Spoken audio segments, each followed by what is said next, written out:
যতই আমরা বড় বড় শপিং মলে গিয়ে শপিং করি না কেন, মেলায় এসে এরকম দোকান থেকে জিনিস কেনার মজাই আলাদা। সোজা রথ চলে গিয়ে উল্টো রথ চলে আসলো, কিন্তু এবছর আমি একবার রথ টানতে পারলাম না। কিন্তু বলে না, ভাগ্যে থাকলে কেই বা আটকাবে। উল্টো রথের দিন বাড়ি ফিরেছে, আর সেদিনকেই এতগুলো বাচ্চা আমাদের বাড়িতে একটা রথ নিয়ে এসে হাজির।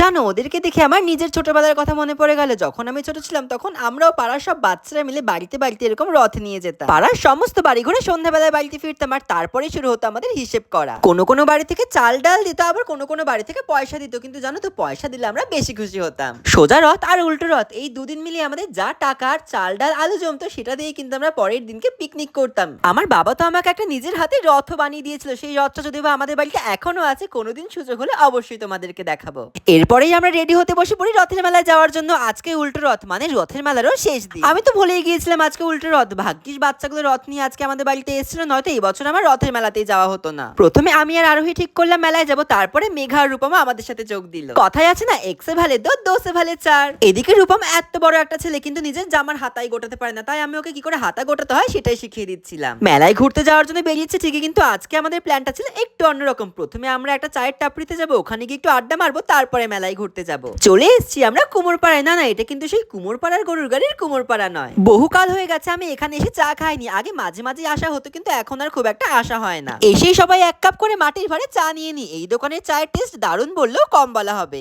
আমি কিন্তু খুব বড় একজন চা লাভার, কিন্তু এখন খুব একটা চা খাওয়া হয় না। তবু মাঝে সাঝে এরকম দোকানে এসে মাটির ভাড়ে চা খাওয়ার মজাই কিন্তু আলাদা। এরপরেই চলে আসি বিস্কিট। আর বিস্কিট ছাড়া যে আমার চা খেতে ভালো লাগে না, সেটা তোমরা অনেকেই জানো। একে একে চলে আসি peri peri French fries, chicken nuggets আর ফ্রাইড মোমো। দাঁড়াও দাঁড়াও, আগে ফ্রেঞ্চ ফ্রাইটা টেস্ট করি। আর তোমরা তো সবাই জানো যে আমি অন্যকে না দিয়ে আগে কখনোই খেতে পারি না।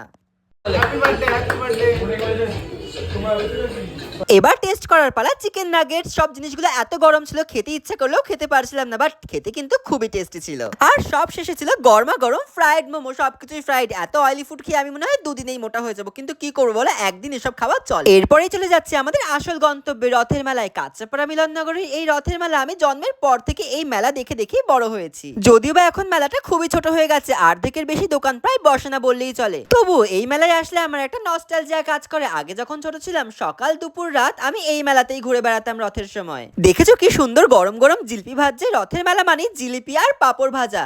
দাঁড়াও দাঁড়াও, বাড়িতে যাওয়ার সময় জিলিপি কিনে নিয়ে যাবো। আগে জগন্নাথ দেবের দর্শন করে আসি।